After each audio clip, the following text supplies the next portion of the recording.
Hello, apologies to everybody for the slight delay that we faced. There were some technical issues which we have now resolved.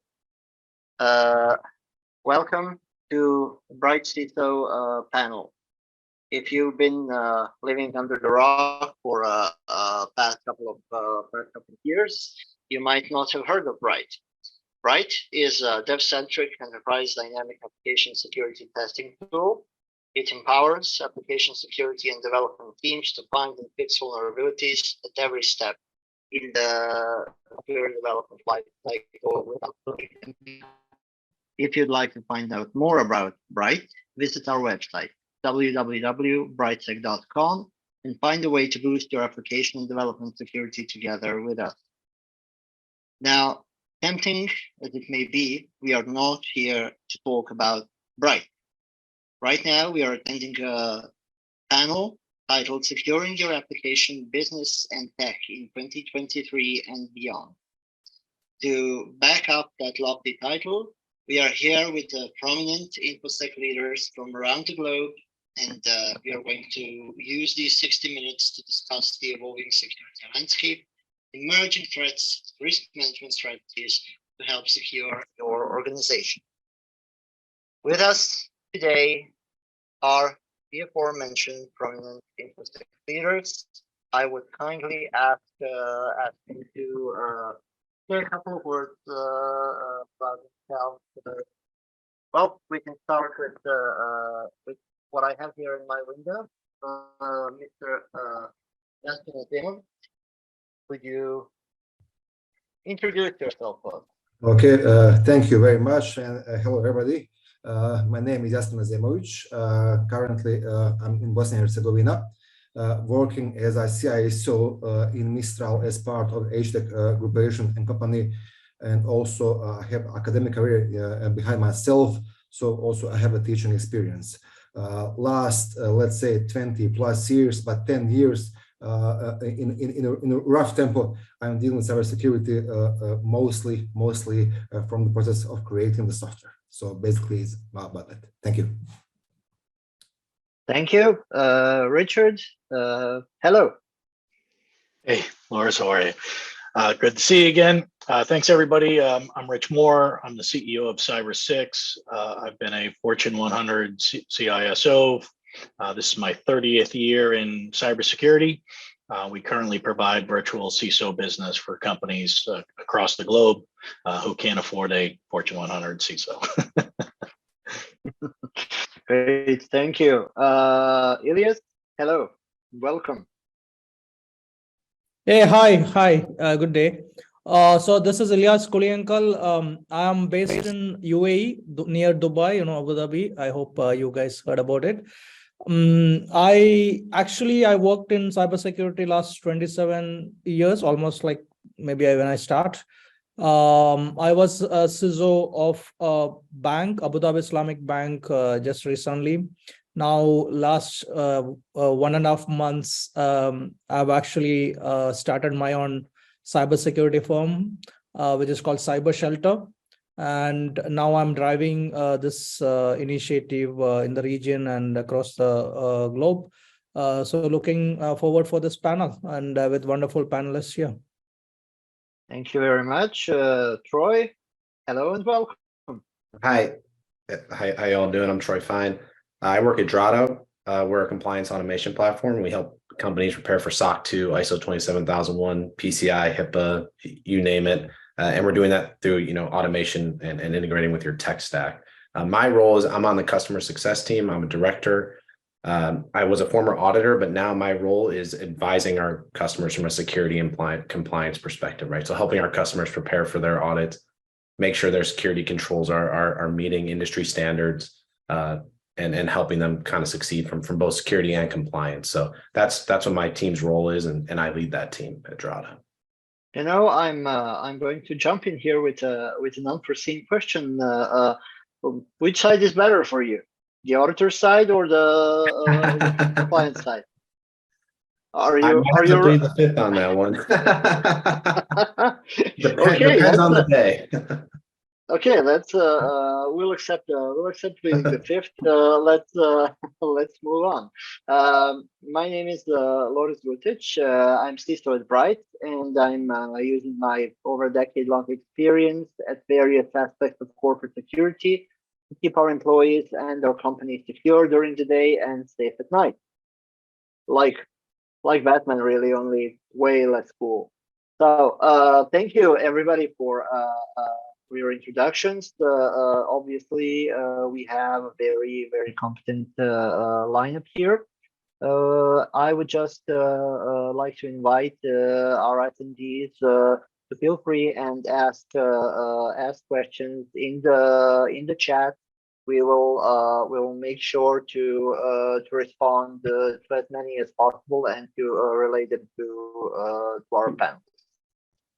We may not get to all of them, but we will certainly try to address everything that we can.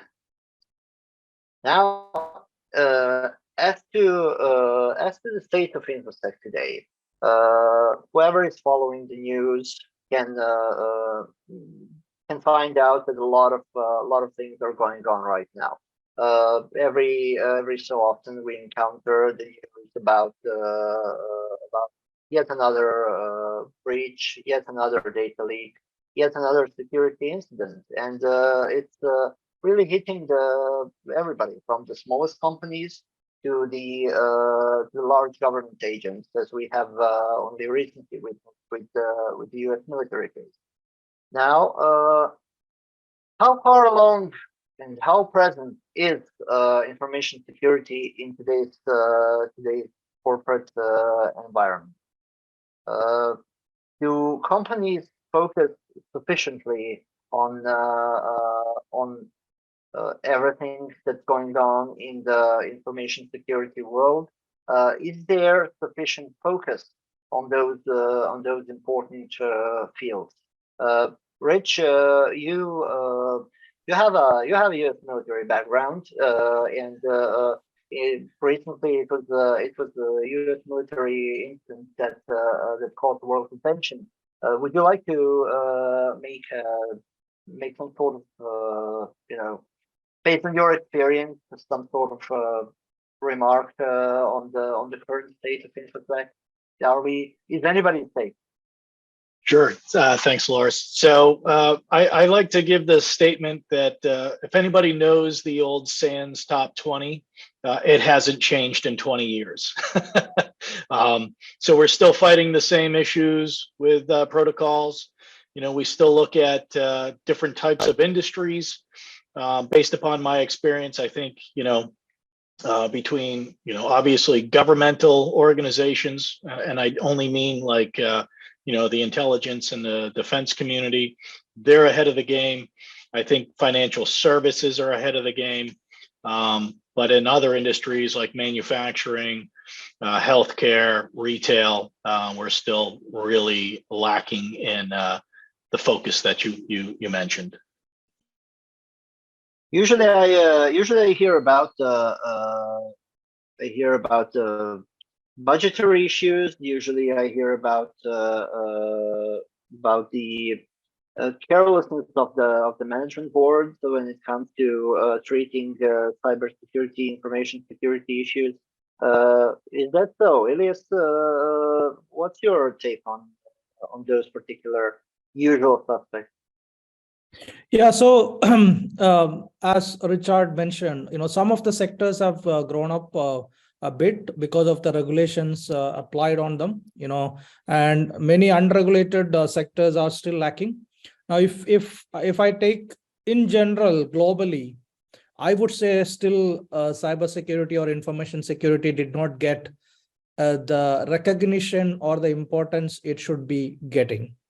Now, if you consider any organization, a CFO or a CHRO or a CTO getting certain space in the executive management or discussion or the prioritization of their initiative, CISOs has to be still struggling to get that, and basically because if CFO is talking, he's talking about money. the board and the stakeholders will be having more interest and listening.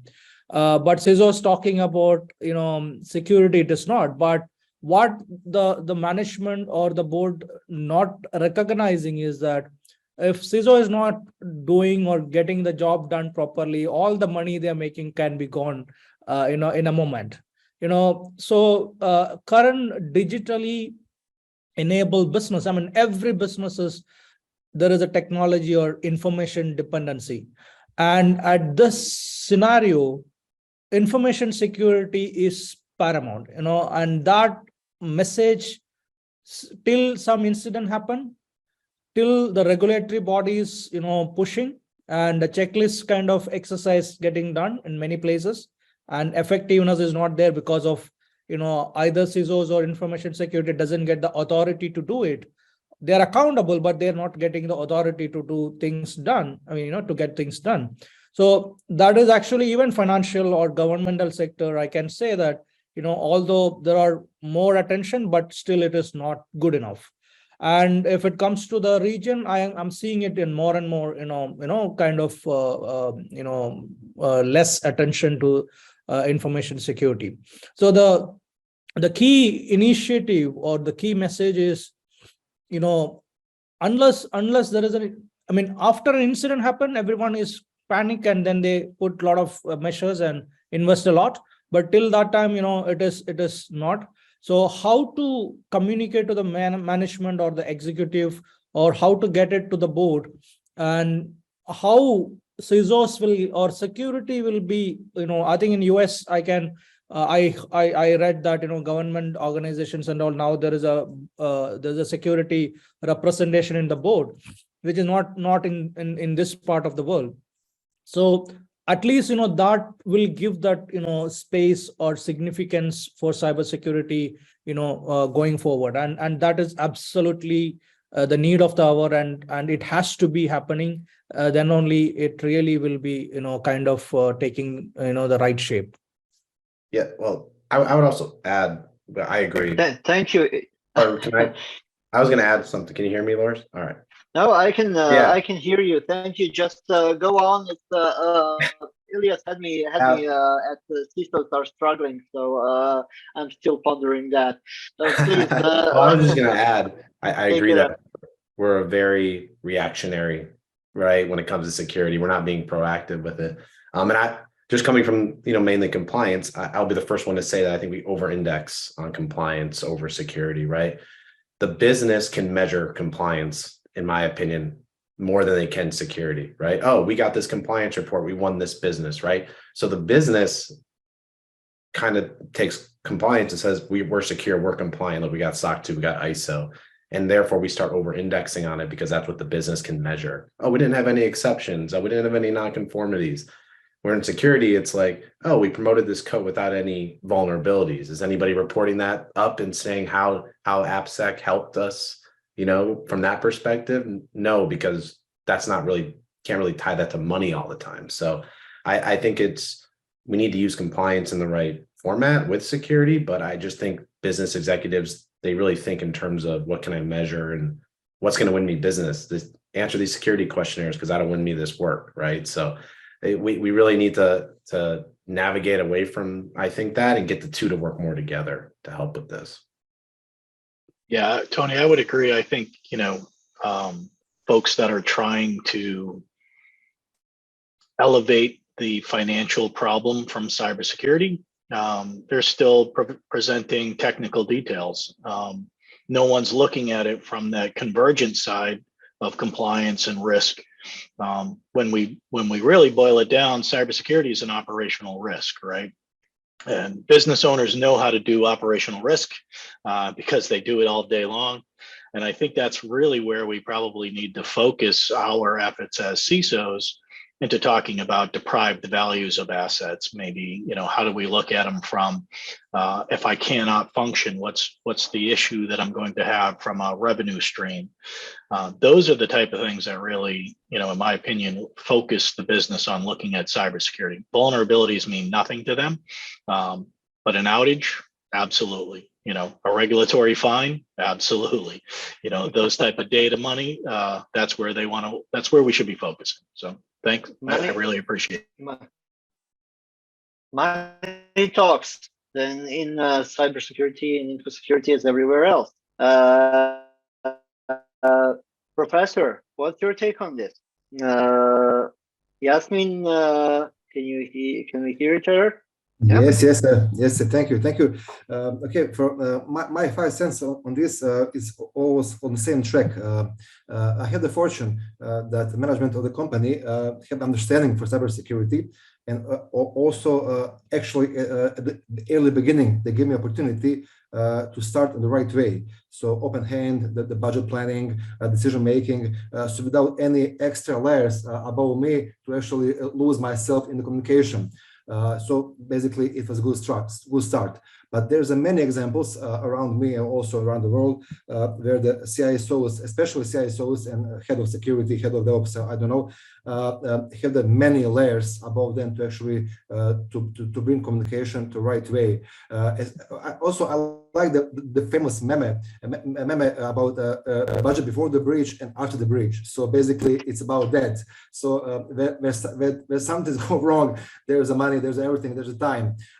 Also, the example about Uber breach, actually 2 days after the breach, there's I don't know 20 or 30 open job vacancies on the LinkedIn about cybersecurity position. So now there's the time, there's the money, there's everything for this. So yes, is a constant struggle of cybersecurity professionals to actually hear their voices in the wild, especially in their companies. I'm in IT sector, but it will be surprising that even in IT, especially in the company, where actually dealing with software, sometimes there is no understanding about cybersecurity. So it takes time to explain. For example, just to force simple 2FA, it takes time. Oh wow, it is a blocker. It will take time. It's hard to us. So so basically we need to focus. As my colleague says, compliance, regulatory. So when it comes about the money and the penalty,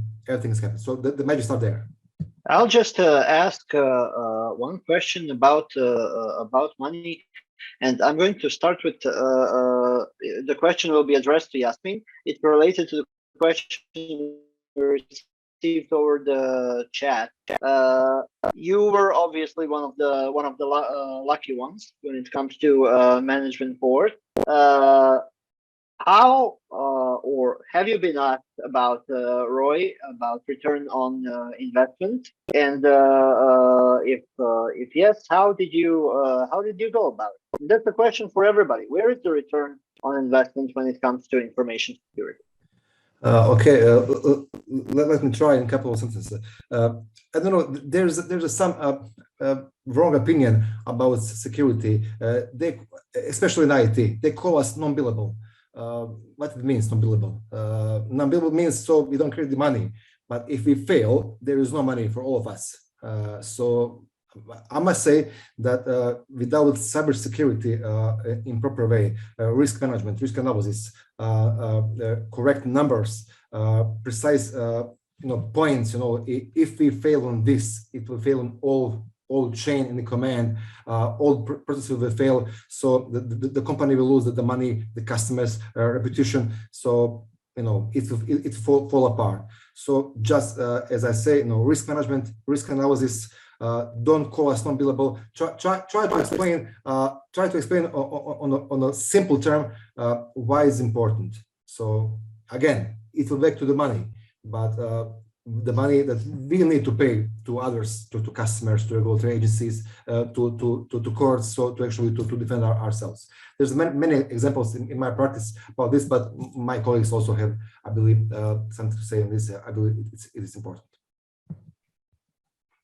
Yeah, I mean, I would add, I think ransomware is a perfect example, right? Just because there's money tied to it, right? So you can actually put dollars to cents in terms of risk, like, even from a recovery standpoint, right? You might have paid, the ransom might be 3 million, but if you don't pay the ransom, it might cost you 20 million to recover your systems. I mean, there was that county in New York, I think they've been recovering since September and they're already at about 20 million. They didn't pay the ransom, but they're already at like around 20 million, right? So there are actual numbers now and statistics out there that you can actually leverage and say, oh, here's our risk, here's our controls that we're missing. Our backups are, we're not taking backups on a regular basis. We can't restore from them.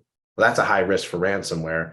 Here's the dollar value that organizations of our similar size are saying it's taken to recover business. We should implement these controls to reduce that risk. Otherwise, this is our potential financial risk if this occurs for us. So I think ransomware is just an easier example for businesses to understand. It's an easy concept in terms of cybersecurity. So yeah, I would add in. Yeah, sure. I would add in, one of the ways in which, again, we talked about operational risk and that language that's used at the business level. There are 9 consequences of loss basically in the ISO 3900 that, is a global standard and people can understand that. And you could basically, again, I wouldn't tie ROI. I totally agree with Jasmin here. There is no such thing as ROI on cybersecurity. There's no such thing as single loss expectancy. So all of those formulas that you learn to get your CISSP, they don't actually exist in the real world.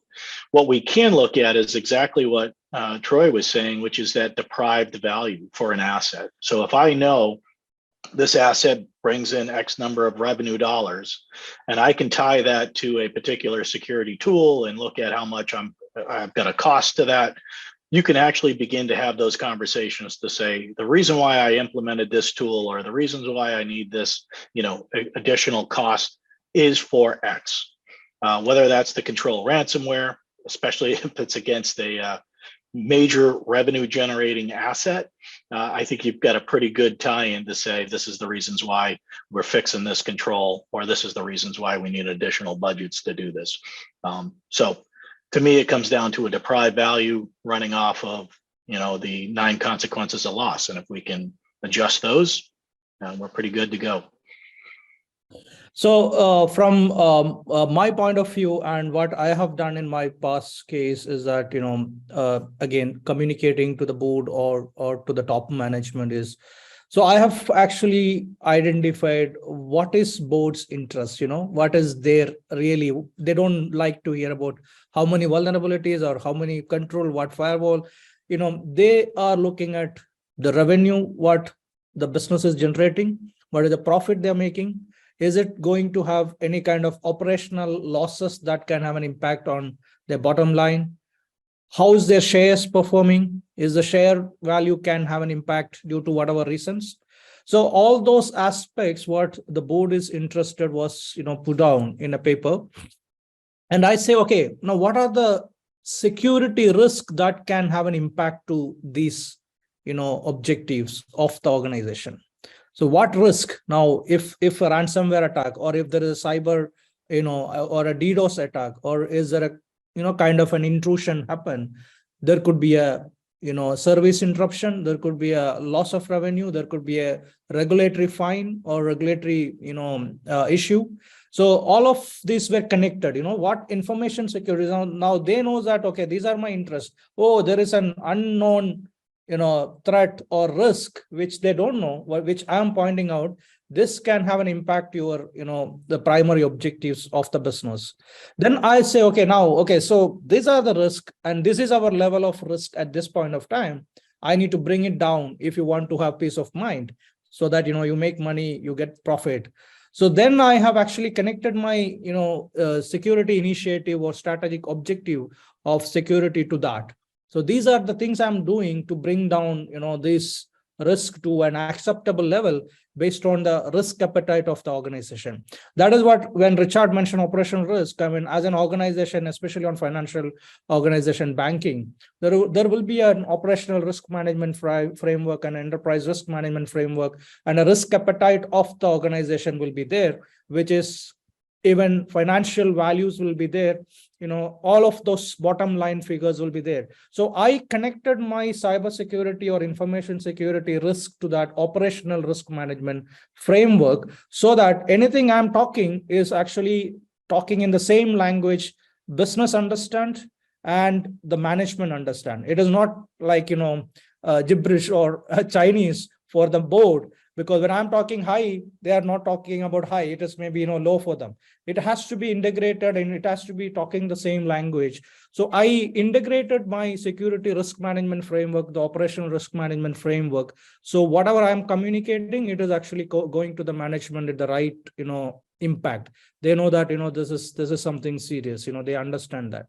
So that's how I was able to convey the message. I was able to get the budget. But that is not the case in all all CISOs or all organization. It's not easy to communicate that in the language what board understand. We normally CISOs have that technical jargons and technical language, but I think CISOs has to understand business. CISOs has to understand risk. CISOs has to understand technology. These three combination only can help us to make sure that we communicate the right message to the board. So received loud and clear. We CISOs have to understand everything in order to get the funding. Thank you, Illyas. It's it's really encouraging. Is it the same situation with people often have different views on InfoSec and AppSec and DevSec, all the sec. Could you shed a bit more light on whether there is ROI, return on investment, Rich said is not really a proper way to perceive information security. What about AppSec and DevSec? Is there any financial metrics there, and how does it reflect in the risks in real life? Yeah, so if you really think of an organization at the top of the house, what they're always concerned with, they're talking about market risk, liquidity risk, credit risk. The question was for Jasmin. Jasmin, sorry, but yeah, sorry. That's fine. Okay. It's okay. You can continue. It's okay. Generally, from the company point of view, security is all the same for them, but it's not the same for us. So it's up to us to actually make clear distinction about InfoSec, DevSecOps, red teaming, blue teaming, etc. So from my point of view, the key formula of success is to actually to get the good team. Without CISO, without a good team is nothing. So I can create any kind of risk analysis, but if there is no personnel to actually on the operational level to carry all these tasks and defend the company or actually do some offensive security, so it will be useless. So yes, correct distinction between information security elements, cybersecurity, DevSecOps, and so on. It's important, but again, it's up to us. We can simply assume that anyone besides cybersecurity teaming will understand, for example, difference between DevSecOps and DevOps. So it will take time to explain to them difference between these two terms. How can we make sure that InfoSec professionals and AppSec professionals in development companies support each other properly? And where's the synchronization there? So where's the synergy? Question for me? Okay. Yes. Synchronization.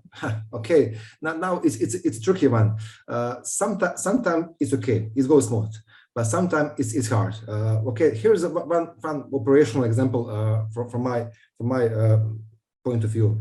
For example, IT team sometimes doesn't understand, or they don't want to understand some security feature that they actually want to push, and actually they're defending sometimes their attitude with it will be a blocker to developers. So they'll maybe write some emails to company boards. They will try to actually do something, but they simply are pushing hard. So again, the key point is to have security on the company level top. So everything below that it would be really hard to actually to communicate all this stuff. Because if you are stuck somewhere in the middle or on the same level with IT, security, and so on, sometimes it is hard. It's a pushing. Actually, everyone else defend their positions, and sometimes doesn't make sense. So yes, it is crucial to have synchronization, but my experience are not so well here. Thank you, Jasmin. Troy, where do we place application security and development security in the whole InfoSec universe? And when it comes to compliance, is it a footnote, or is there actually a larger focus there? You mean in terms of compliance? Yeah, well, I would say that compliance is a little weak on on this part in general. When you think about the compliance standards, like very few of them, like maybe FedRAMP or PCI even, like really go into, like, if you're developing a custom web application, check for these vulnerabilities, right? Or that's like as close as you're going to get from a compliance perspective. When you look at like some of these other frameworks like SOC 2, ISO 27001, HIPAA,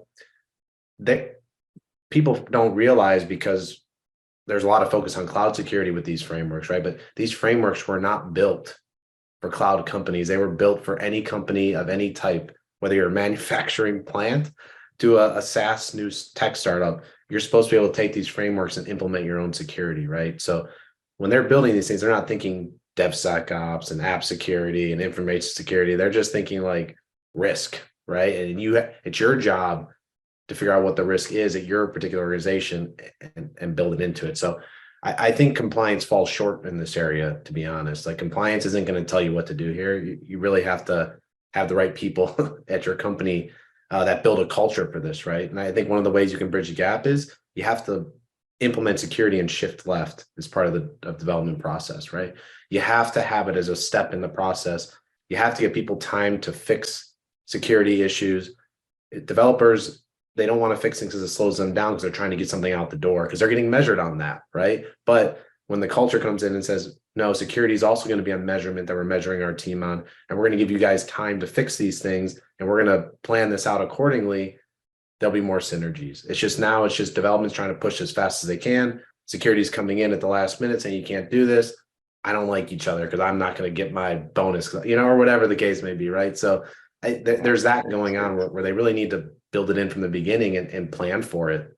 And I think that would help, but I just think there's a lot of move as fast as we can. And security is always going to be that blocker unless the culture changes. It's there's a lot of truth to what you're saying from my perspective, but you have made the point to mentioning the cloud companies, in particularly today.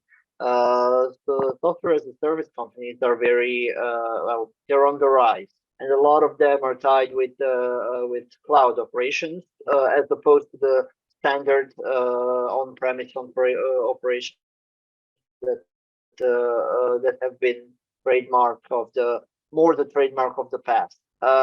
Richard and Illyas, you both have extensive experience with various companies. What's your take on the company transitioning more towards the cloud and leaving on-premise? Does it increase the risks, decrease the risks, or is there some third option that stimulates the companies in that direction? Maybe Rich and Illyas.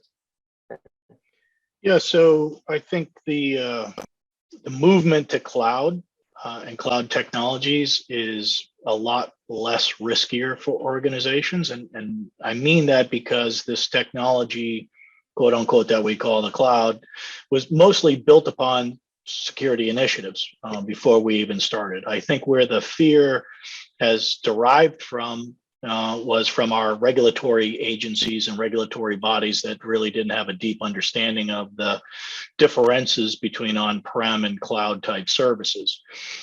So I see organizations, even on the government side, moving to cloud operations because of the very nature in which, now you can build software developers into this. You can get software bill of materials.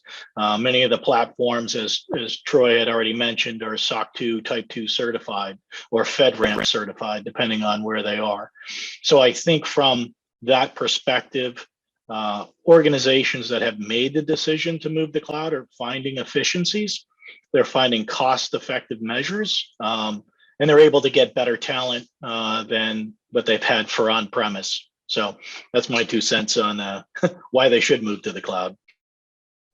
From my perspective, I want to connect your previous question to this also. So all those jargons and terminologies of different names of DevOps, DevSecOps, API security, all of that are relevant. But at the end, the biggest problem I have seen in organization around security is there's no single accountability and authority.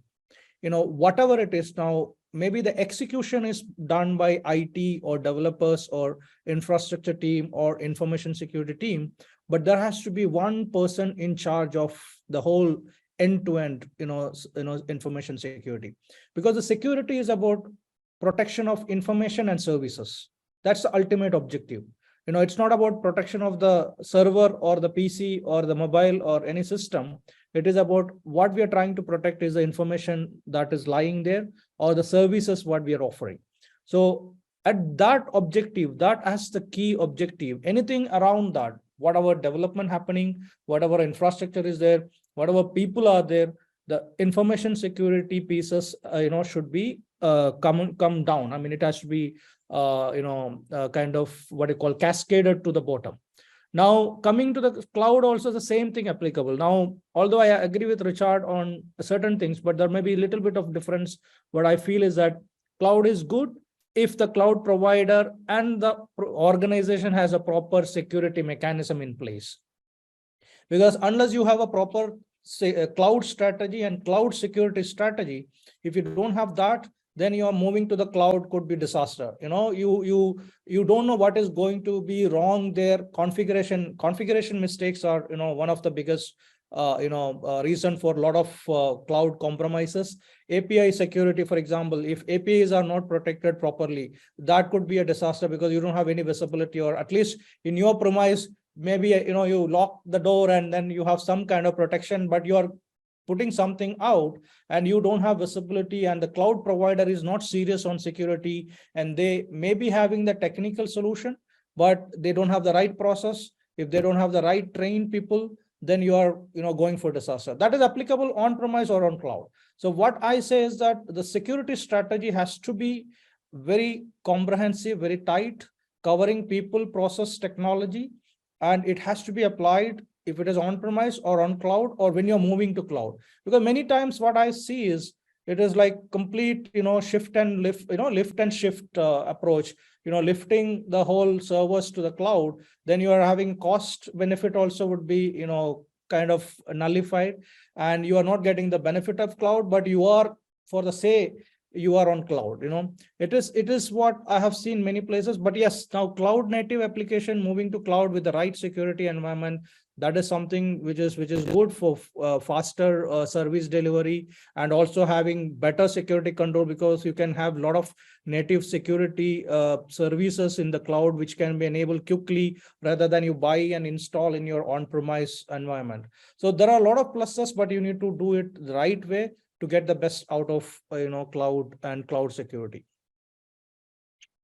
Thank you. With those trends that we're seeing in moving from traditional towards more modern solutions, we also have to take into account not just the technology, but also the people and the way they are formed, particularly the young people, the way they are formed to take on the mantle of security champion.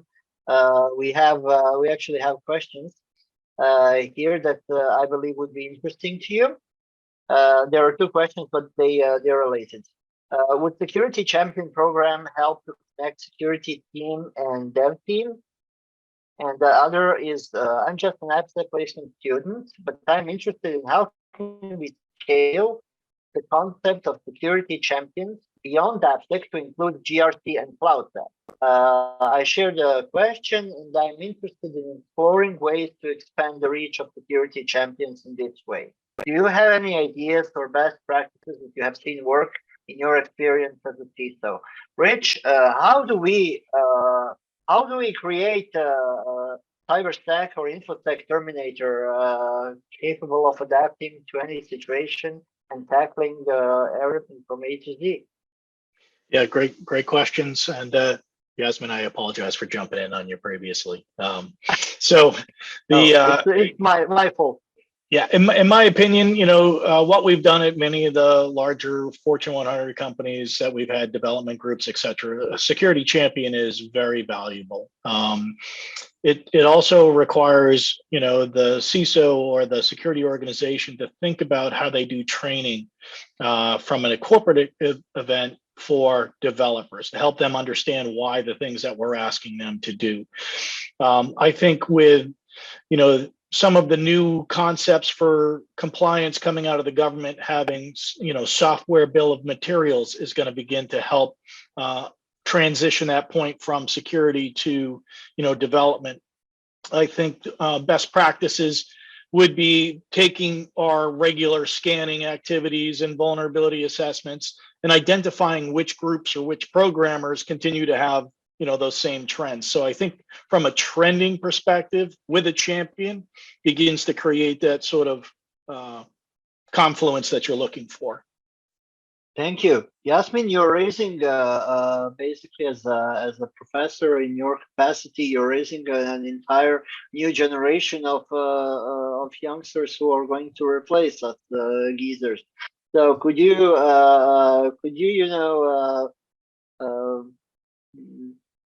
could you give us your perspective on this question and the rise of the InfoSec hero in general? Thank you for this raising generation. No pressure on me now. Okay, okay. Just my 5 cents on this security champion.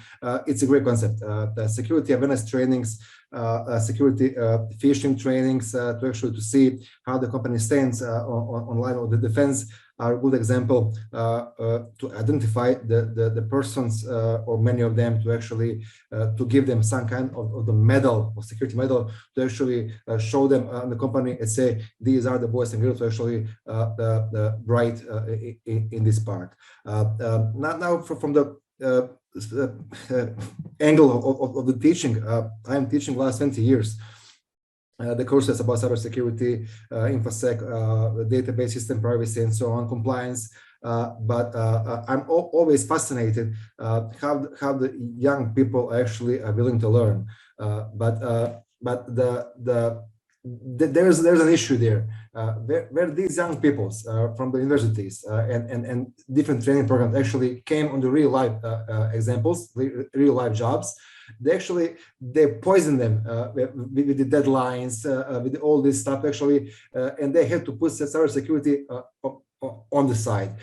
So now let's back in my company through the AppSec, through the app tests, pen tests on the project. Actually, we try to identify the teams with the lowest score of vulnerabilities, especially the critical high one, to actually give them some extra bonuses, maybe something on the salary, something from the client side. So actually, yes, we recognize these champions with best practices, with correct mindset, with correct awareness perspective to actually push the forward security inside the company, not just through department, but on the all companies. So because we are one team, we don't want to be cybersecurity on one side and all the company on other side. So we are enemies now, but we don't want enemies. We want to be together on this train. So that's the point, my opinion.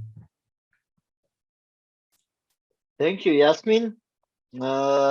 Troy, with all the focus on young people education and comprehension of the standards and understanding of how things work in relation with the international standards. Where's the greatest benefit for the young people and for the new practitioners? Are we talking about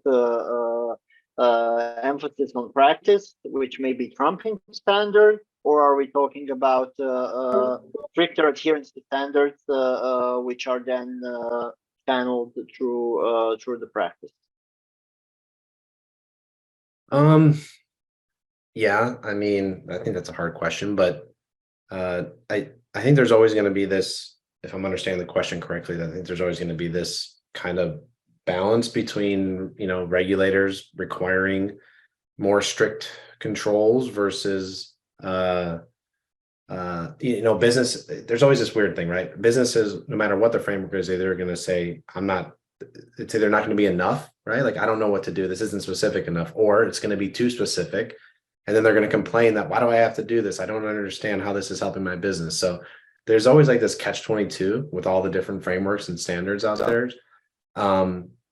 So it's really hard to find that balance, right, between compliance and versus like what should they be told to do, right? When you get into the government, like for example, if you look at NIST 800-171 and CMMC, in the government's opinion, it's their data, right, that you're receiving. It's controlled unclassified information. This is a national security risk. You are going to do what we tell you to do with that data, right? Like, we are going to be strict about it. And if something doesn't make sense, tough. This is we identified the risk for you and told you the controls you need to put in place, right? But when you look at these, so that's where the compliance trumps standards, trumps the practice.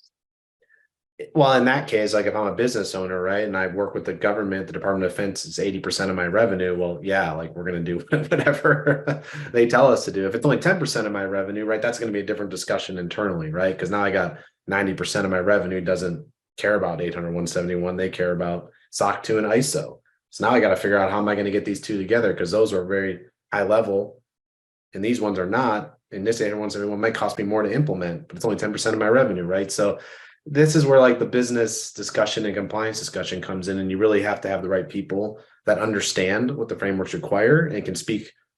It's similar to security, right? When you're talking about what we were talking about earlier, which from a security perspective, you need the compliance people need to understand business risk too, and be able to speak with the business in the terms they understand as well. You can't just say SOC 2, type 2, we need to do that. Like they're going to be like, what are you even talking about? I don't even know what that stands for, right? So you really need to speak from both sides of your mouth and know kind of how to have those intelligent discussions. And sometimes compliance will trump it because you need to win the work and you need to keep doing your business and it's your revenue. It's unfortunate that sometimes that compliance won't lower your security risk. That's a different discussion. We could talk all day about it, but if you're a startup and you're trying to win work, SOC 2 and ISO, your big customer says you need to do it. Guess what you're going to focus on as a business? What do I need to do to get that done right now? Right? We'll worry about what actual security is later on. We need to survive and thrive here. So that's what we're going to focus on. So. Oh, don't now as CISO, I take umbrage to the idea that we startups and the developing companies are placing compliance before security. But then again, maybe that's your general experience. I start to think no, it's not. That we it's not all. Yeah, it's not all startups. It's okay. I'm speaking generalization, right? So it's not yes, always exceptional. Generalization is every generalization is dangerous, even this one. So let's see. I'd like to take the opportunity while having you here and while having the backstage warning me about time to ask each of you a question because who better to answer some of those. I'll start with Illyas. Illyas, where is the future? And they're all going to be about the future, really. So prepare your crystal balls. Illyas, where's the future of InfoSec? See, when my daughter wanted to pursue her higher education, she was confused, which field, and she doesn't want medicine and she wanted to explore. So I said, like, you choose the right one, but I will suggest, I will put you, and I took her to my office and put her with my different teams. And I told her, whatever the technology development happened, whatever the world change, blockchain or metaverse or anything comes, the one field which will be there and which will have a lot of demand and a lot of opportunity and a lot of passion you can have is information security and cybersecurity. Because anything comes, there is a security element. Now, if you have, cloud, or you have blockchain, or you have crypto, you have anything, there is information security, and every organization, every individual will have a, dependency on the right information security controls. So what I would say is that it is maturing, but the pace at which technology changing, even after COVID, the way the tech organization adopt technologies again exponentially increase, and there are so much of adoption to cloud and other latest areas. So the risk is increasing again, because again now more kind of new users are coming into the field, new organizations coming, so they are actually less aware people. So risk will increase, but the technology adoption is increasing. Similarly, information security is also maturing more and more, and the regulation and the privacy and security regulations are tightening up in many areas, many countries. There are more regulations coming, so the requirement to have the right security will increase.